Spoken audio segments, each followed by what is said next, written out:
What does it mean to be strong when no one truly stands with you?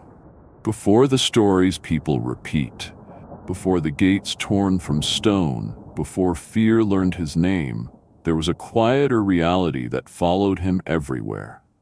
A silence that never challenged him openly, never tested his strength, never demanded a fight. It simply stayed. He was known long before he was understood. People spoke his name with expectation, not curiosity. They looked at his body, his hands, his presence, and assumed they already knew the whole story. Strength has a way of making others forget to ask questions. He could walk into a place and feel the shift, conversations adjusting, admiration mixed with distance, respect that never turned into closeness. He was useful. He was impressive. He was rarely invited to be still. At night, when fires dimmed and voices softened, he noticed what power could not reach. Shared silence between people who belonged to one another. Laughter that did not require explanation. The comfort of being ordinary in someone else's presence. That was the hunger he never named. Because no one teaches a strong man how to ask for companionship. No one warns him that isolation can grow quietly inside applause, and no one tells him that loneliness does not arrive as weakness, it arrives as longing. This is not a story about muscles or battles. It is a story about what happens when strength becomes a substitute for connection, about how even the strongest man can be undone, not by force, but by the quiet desire to be seen without expectation. If this kind of biblical storytelling speaks to you, subscribe to Faith in English Bible Stories, not by accident, but intentionally. Because the greatest conflict in this story has not yet appeared, and when it does, it will not look like an enemy at all. The land where he lived moved at an unhurried pace. Dust rose with each step along narrow paths, settling on sandals and hems of worn garments. Fields were measured by memory, not maps. Time was marked by harvests, arguments, births, and funerals. Life continued whether a man was ready for it or not. From a distance, he seemed woven into this rhythm. He appeared where danger pressed close. He stood when others stepped back. His presence alone could quiet unrest. Yet when the work was done, when the threat dissolved and people returned to their homes, he remained outside the circle.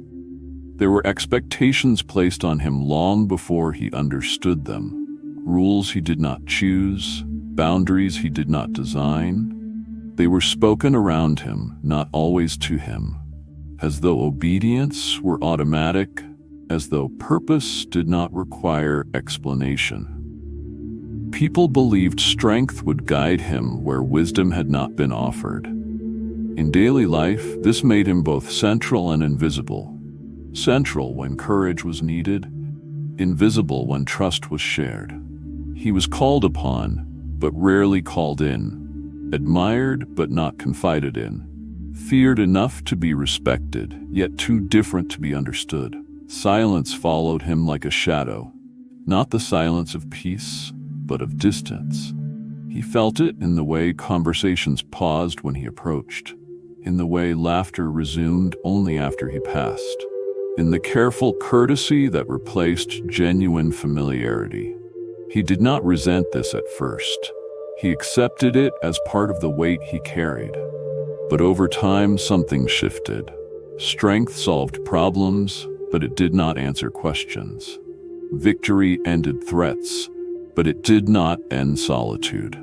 In the quiet hours, when purpose slept and expectation loosened its grip, he began to wonder what life would feel like without being watched, without being measured, without being needed. That wondering did not feel dangerous. It felt human, and it opened a door he did not know he was walking toward. The change did not announce itself. It arrived quietly, wrapped in familiarity. A place he returned to more than he intended. A presence that did not shrink under his shadow. For the first time, he was not greeted with caution or awe, but with ease. Questions were asked without fear. Silence was shared without tension. It felt harmless, necessary even. He told himself he deserved this space, a room where he did not have to perform strength, where expectation loosened its grip, where his name sounded ordinary when spoken aloud. Each visit softened something in him. Not his power, his attention. The boundaries he once carried without effort began to blur, not because he rejected them, but because they seemed unrelated to what he needed most. Belonging. The questions came slowly, never sharp, never urgent. They were asked with patience, with curiosity that felt like care. Each answer felt like a small offering, a way of proving trust, a way of being chosen. When he hesitated, it was not because he sensed danger. It was because part of him wanted to be known completely, without reserve. He mistook exposure for intimacy. He mistook being understood for being safe. So he spoke. Nothing broke in that moment. No sound changed. No warning arrived. The night remained still, and because nothing happened, he believed nothing had been lost. But something had shifted direction. What he gave away was not strength itself, but the place where it rested. And once that place was named, it could be reached. The waiting ended. What followed would not come as an attack. It would come as absence, as the sudden weight of the ordinary becoming unbearable, as the realization that what had always responded to him no longer did. The turning point passed without drama. Only later would he understand that silence had answered his trust and chosen a different side. Loss did not arrive with chaos. It arrived with effort that no longer worked, with muscles remembering commands the world refused to answer. He reached for what had always been there and felt nothing respond. At first, he thought it was exhaustion, a momentary weakness. Strength does not vanish overnight, he told himself. It rests, it returns. But it did not. The room that once felt safe turned cold.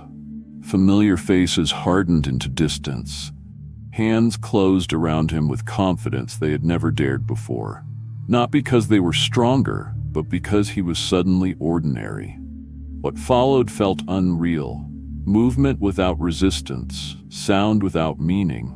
The absence of struggle where struggle had once defined him. He was led not because he was defeated, but because there was nothing left to resist with.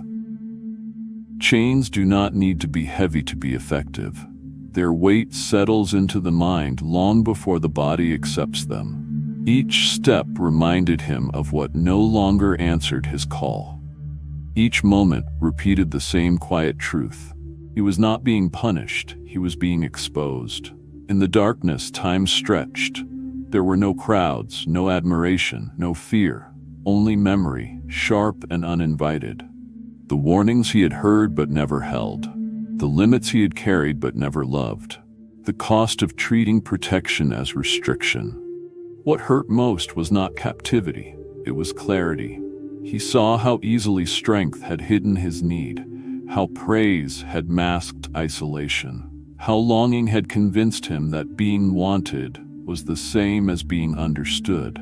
The silence returned, heavier now, not as distance, but as consequence. And for the first time, he could not walk away from it. This was the price of giving away the one thing that had never asked for applause. And there was no one left to speak on his behalf. Silence changes when there is no escape from it. In the slow passing of days, the darkness stopped feeling like an enemy and began to feel like a teacher. Not one that spoke, but one that refused distraction. There was nothing left to impress, no one left to perform for. The strength that once defined him was gone, and without it, he had to meet himself without protection. Memory returned in fragments, not the moments of victory, but the quieter warnings he had ignored. The boundaries he once carried lightly, assuming they were symbols rather than anchors. He began to understand that what he had called freedom was often distance from responsibility. For the first time, he saw his life without the noise of expectation. Strength had never been his foundation. It had been a gift resting on something deeper, something he had treated as permanent, simply because it had always been there. Loneliness had not been his enemy at first. It had been a signal, a quiet invitation to look inward. But instead of listening, he had tried to silence it with closeness that demanded too much and protected too little. Here, in the dark, there was no one asking him to prove anything. And in that absence, something returned, not suddenly, not visibly, but steadily.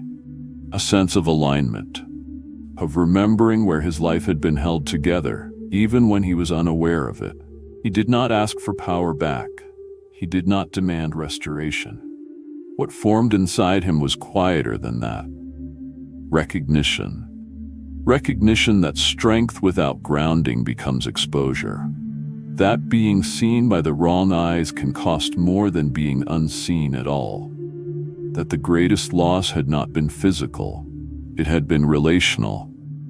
The revelation did not comfort him, it steadied him. And in that steadiness, he understood that the story was no longer about escape, but about meaning.